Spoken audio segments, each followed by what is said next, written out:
staying on Donald Trump, making another pitch to African Americans. He'll be visiting a black church in Detroit tomorrow. Following that, he will then walk around some of the city's poorer neighborhoods. Guess what? Dr. Ben Carson will be with him, and he joins us now. Dr. Carson, thank you so much, as always, for joining us. You're a native of Detroit, is that right? Where are you going to take him?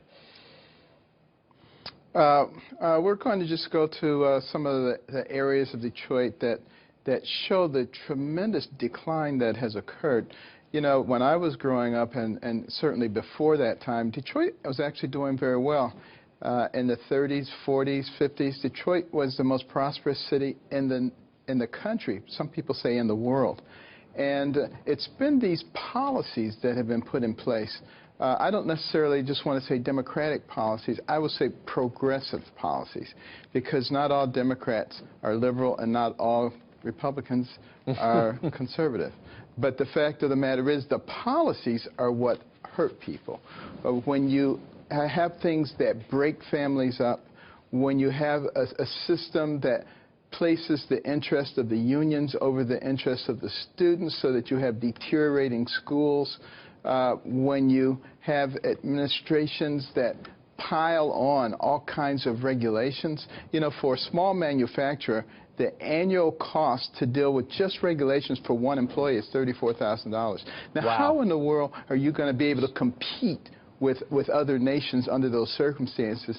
And it seems like we're just doing things to destroy what used to be a vibrant city. And this has happened across the country.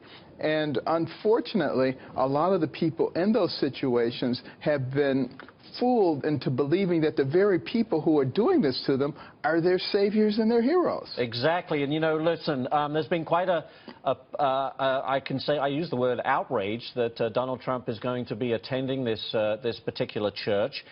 You'd think that they'd invited the devil himself to come on down and enjoy the service.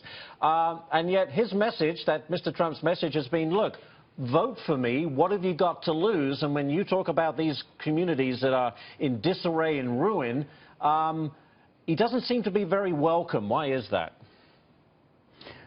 Because, you know, the progressives, in order to enhance their power base, they have to create division.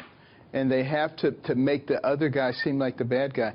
You know, I wish somebody would spend a lot of time, like Dinesh D'Souza in his movie Hillary's America, talks about it. The history of the Democratic Party. They were the party of slavery and Jim Crow and segregation. They were the ones who opposed civil rights legislation and the Voting Rights Act. It was the Republicans who were on the other side. And then the Democrats say, well, you know, it all switched and the Republicans became the Democrats. What a bunch of crap that is. You know, a very small number switched. And they're still using the same tactics to keep people under control. I think that says it all. Very well put. Enjoy your time with Mr. Trump tomorrow. Dr. Ben Carson, sorry we're out of time so quickly. Thanks for joining us. Appreciate it. Thank you.